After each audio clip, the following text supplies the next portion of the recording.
So we published our research, and pretty soon after, we did end up seeing the Big Cat Public Safety Act being passed. So we hope that our research was a little bit one of the many, many, many reasons that the Big Cat Public Safety Act was passed.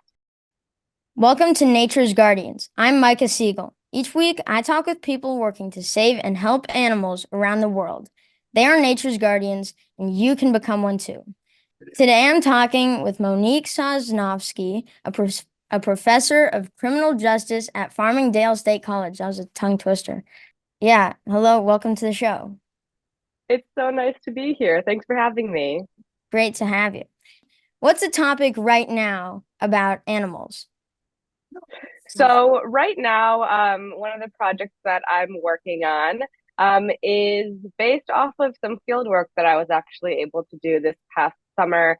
I went up to the Arctic, all the way up north to Arctic Canada, and Arctic Greenland, and had the opportunity to interview Inuit community members about how they kind of interact with wildlife, how they protect their wildlife, to really figure out what we can learn from them. So right now I'm working on that project and writing up a paper that'll be published on that. So, what did you learn? I learned that the Inuit communities seem to have a much more intuitive uh, connection with nature in how they understand wildlife trade and use. There are communities that are really, really based off of the nature in terms of hunting and eating the wildlife that's around them, using their furs for clothing, fat for things as well. And they really don't rely on law the same way we do in terms of making rules about what you can and can't do, what you can and can't hunt, when you can hunt, and all of that. But they really kind of are able to just be out in nature and look at the populations, understand those populations, and kind of just within their communities decide the best course of action to keep the nature there for them, so it can keep supporting them, and they can work, well with nature. Yeah, give us an overview of all the things you work on. So I work on pretty much everything related to wildlife use and wildlife trade, which is a lot of the times the illegal stuff. So I'm really, really interested in understanding people's interactions with wildlife and how we have come to use it, in terms of most often right now killing for food. I work My favorite place to work is in Southern Africa. So I really am interested in understanding how those communities interact with their wildlife, and how they live next door to elephants and lions and all of that kind of fun animals that we definitely really like to see and pay attention to, as well as other animals that we might not, be as familiar with, like a lot of the antelope and a lot of the monkeys and all of that kind of stuff.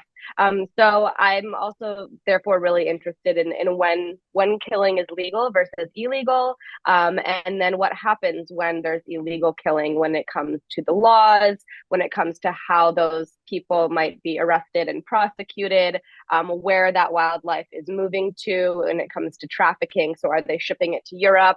Are they moving it to the United States? Is it being turned into jewelry, and sent to other countries, basically, and kind of what all of that is. So I really look at the kind of that whole picture, as well as how law enforcement and wildlife rangers on the ground can do the best they can to work with communities and protect the wildlife. So I've been writing a paper for the State of the Animals report, which is another thing I'm doing for polar bears, and they're actually hunted legally. Do you know about those? Yeah, so I got to learn a little bit about polar bears when I was in the Arctic. So that's a super cool project that you're working on, and I'd love to learn a little bit more about it.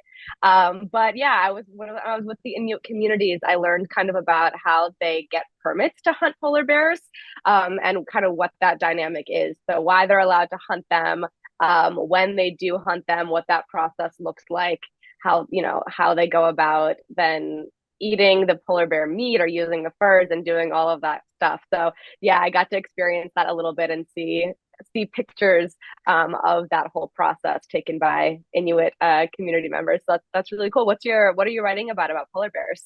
It sort of starts with this question. The red list says that polar bears are in a vulnerable state because they have like this graph that shows. Um, and so the question is, are polar bears in a vulnerable state? If so, why? And we go into all sorts of stuff on how ice quantity affects polar bears' lives, and of course the hunting and permits, and also their prey's hunting and permits and stuff like that. So That's awesome. I'm so happy to hear that you're working on that. I'm sure we can learn a lot. yeah. So what do you know about their permits and numbers?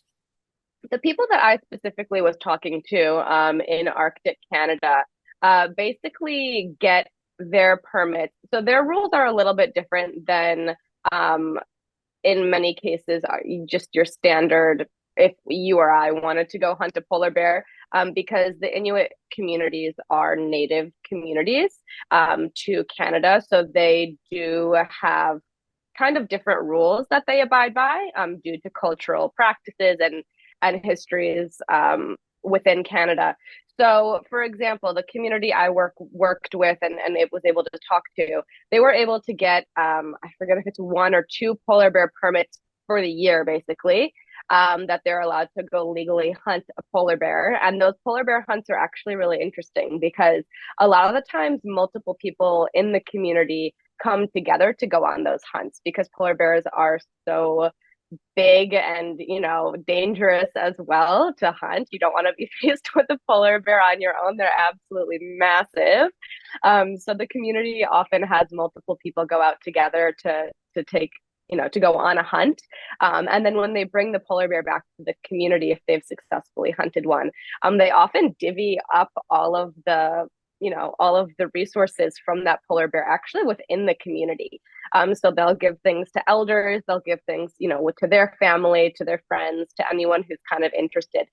So it's a really beautiful kind of dynamic of, again, people relying on nature, but doing so in a way that's very respectful, that's very limited.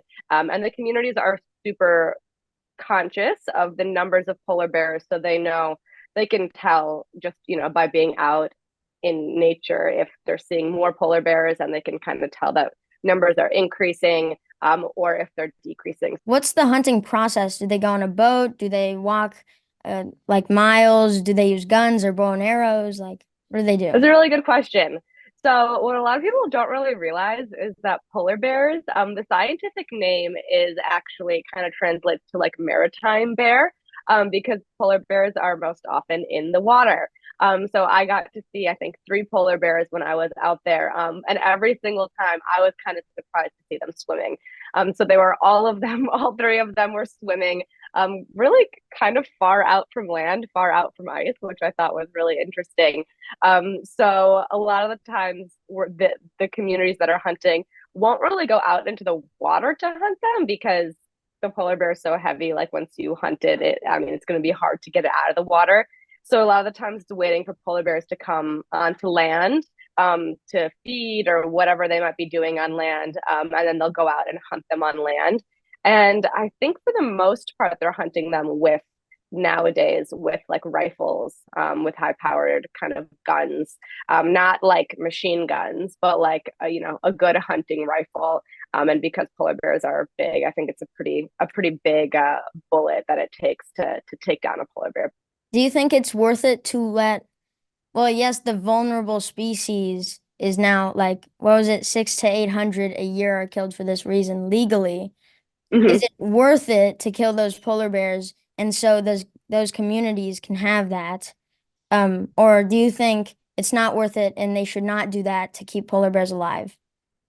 That's a really, really good question. I think this is a question that we ask a lot of times when it comes to all kind of wildlife laws. And I think it's a really complicated answer. I think there's a really, really delicate kind of fine line between respecting cultures and communities and maintaining our wildlife populations. And I think what's so beautiful about the Inuit communities is how in touch they are with their wildlife populations. So for example, some communities with caribou, those were hunted down to a level that was so low that they basically decided to stop hunting for, I don't even know how many years, for quite a long time, not like 2 or 3 years, like 10, 15, 20 years type of like hunting ban. um, to let those populations come back up. I think when it gets to illegal hunting or people poaching or hunting in numbers that are too high, and we start losing polar bears, I think that's really where the question comes into play of what should we do and should we stop hunting. So, what other animals do you make these trade-offs with? I will work with pretty much anything that people are interested in, and that we use. So like I said, I typically do a lot of my research in Southern Africa, but more recently, I've branched out to do some research in Central Asia, so Kazakhstan, Uzbekistan, Tajikistan, Kyrgyzstan. I've also done research for Latin America, looking at those types of their wildlife and that being trafficked into the US, into Europe, everywhere. So there's hundreds of species that are, or thousands that are traded both legally and illegally. So really, wherever there's kind of a question, I'm more than happy to jump in. So I've worked on everything from reptiles to mammals to unique species like polar bears, elephants, anything really that's there, that we've got some data that I can work with. I'm more than happy to jump in on. What species have you had a chance to make a difference on so far? That's a really cool question. So I think one of the coolest things that has, I want to say, partially come out of a project that I worked on was actually tigers. So in the US, there's actually, if you've seen Tiger King, there's a lot of people that have exotic pets, and tigers are one of them. So we get a lot of animals trafficked into the US, and a lot of people keep, for example, tigers as pets in kind of illegal zoos. But I worked with a colleague of mine, Dr. Sarika Kanwalkar, who at the time was at Columbia University, and runs her own tiger nonprofit organization, actually called Wild Tiger. And she was really interested in working with me to understand this dynamic of tiger trafficking into the US. So we looked at all of the times that tigers have actually been seized, kind of being trafficked into or out of the US. And this was at the same time, again, kind of on the back end of Tiger King, and on the push for Congress to pass the Big Cat Public Safety Act, which was Yeah. basically going to change a lot of the rules and laws when it comes to having big cats in the United States. So we published our research, and pretty soon after, we did end up seeing the Big Cat Public Safety Act being passed. So we hope that our research was a little bit part of the reason, one of the many, many, many reasons that the Big Cat Public Safety Act was passed. What other laws would you like to see passed in the US? I don't know if there are any like new laws that I would like to see passed so much as from the research that I do that I would like to see our laws enforced better. I think the US does actually have a lot of good laws. We have the Lacey Act, we have the Endangered Species Act, we have tons of other species specific acts, the Marine Mammal Protection Act, Migratory Bird Act, all of that kind of stuff. But I think what we're seeing is that it's really hard to enforce wildlife regulation. There's nobody, wildlife is often, if you've heard, kind of considered like a victimless crime because the victim is wildlife. It's not a person. Nobody can call in. A tiger or polar bear can't call in if it's being illegally hunted or something. So a lot of the time stuff goes unreported. So we don't really have a lot of information to inform law enforcement to incidents. It's really hard to, understand crime dynamics. So I think putting more energy and resources into actually supporting our current law enforcement, courts, all of that to enforce what we currently have, I think is the most important first step as opposed to making new laws, because as it is, we're not really resourced enough to be supporting the legal structure that we currently are based off of. So I think that's kind of the most important thing before we start making more laws that I personally think we should be working on together. In the US, are people still bringing in penguin scales and rhino horn, things like that, that are illegal anyway? Absolutely. That is a lot of the research that I've actually worked on, is looking at what U.S. Fish and Wildlife has seized, that is coming in without a permit, was coming in illegal with endangered species and all of that. So it's definitely still a really big problem, and we're getting those types of products in for lots of different reasons. Everything from tourists accidentally like not knowing the law and bringing them in, to people purposefully trafficking those types of goods. So again, for example, products being used for traditional medicine, that's a big market, even in the United States. Exotic pets being brought in, even illegally caught fish being brought in, shark fins being used in restaurants, and for all the different purposes that we kind of use our marine products for. It's a huge issue, and kind of circling back to what we were saying before, a lot of the times we aren't able to sufficiently identify those cases and prosecute them for a lot of different reasons. So it's kind of a combination of people not knowing the law and bringing things in, as well as, I think, in the majority of cases, people knowing the law and still bringing things in.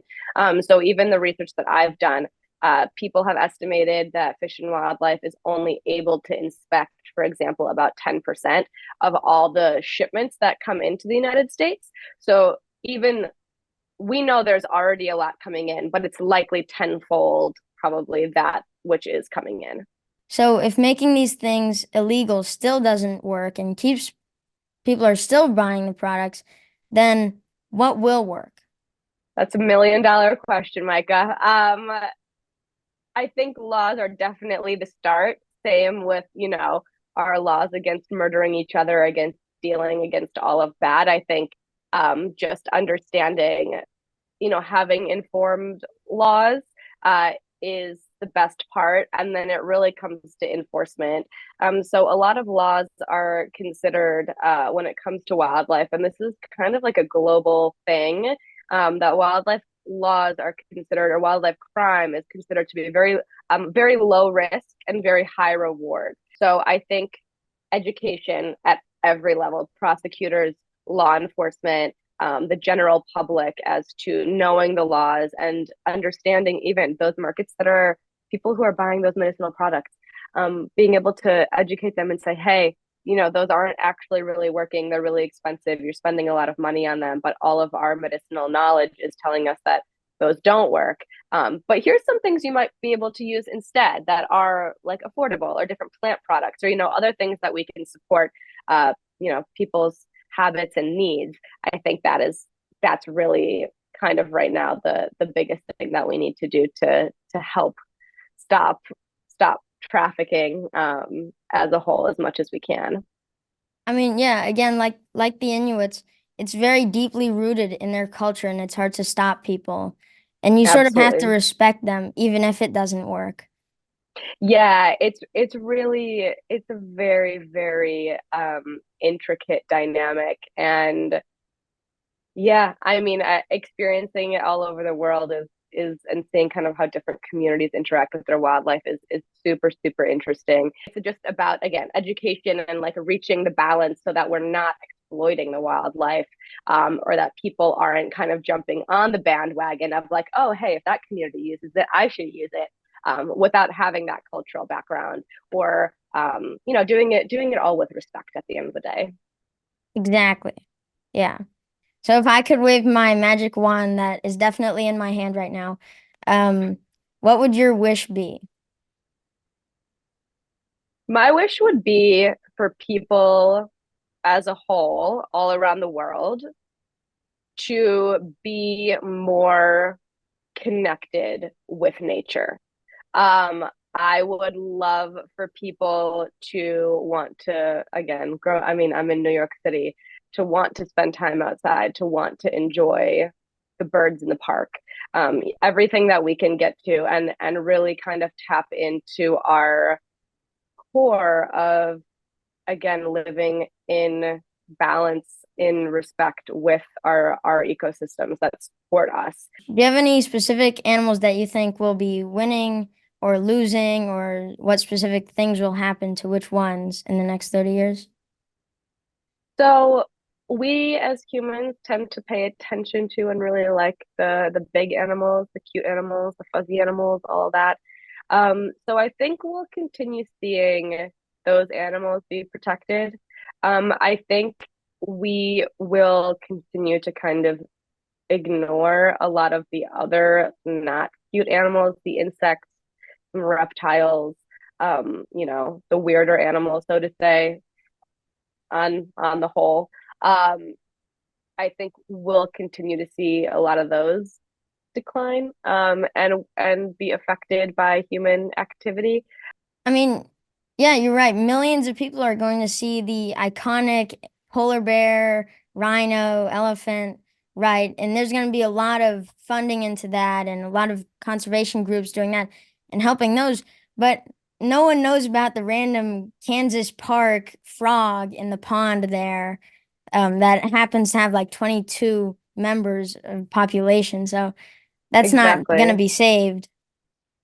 Yeah, it's really heartbreaking when you think about like what that means for ecosystems. And that frog is really important, I'm sure, to the ecosystem that it's in, and it's serving a purpose. It's there for a reason. It has its own balance within its ecosystem. So we have to pay attention to everything big and small, cute and less cute, in order to keep our ecosystems balanced and happy and as healthy as they can possibly be. By the way, I just made up the Kansas frog. Yeah, but I'm sure there are frogs that are out there that are at risk to whatever it is, in tons of insects. So, any stories about travels or you almost got bit by a polar bear or like an elephant almost stomped on you or something? Yeah, that I do actually have an elephant story. The one of the first times I think maybe the very first time I traveled to South Africa, I was with a student group, and we were lucky enough to be taken out kind of on a safari trip. We were doing conservation work there and working with communities. And we were, on, in a typical safari kind of Jeep Toyota truck, driving through. And we had been told that one of the male elephants was in muck. So basically, it was like his breeding time. And when male elephants go into breeding, they tend to get a little bit more aggressive. They kind of have that like testosterone flowing. They're more territorial, and we just so happened to drive on a road, and encounter that particular male elephant. And it basically ended up like head on charging at our Jeep, blowing its trunk and flapping its ears, and we're a bunch of like high schoolers. Like I think I was a freshman in high school at that time, or eighth grade. So it was quite the experience to kind of see that happen. And one of the rangers that was with us was basically able to just get out of the Jeep and physically talk down the elephant. He got in front of the Jeep and was like, hey, it's okay. Like everything's gonna be fine. Like we're not encroaching. We're just minding our own business. And the elephant did basically just stand down.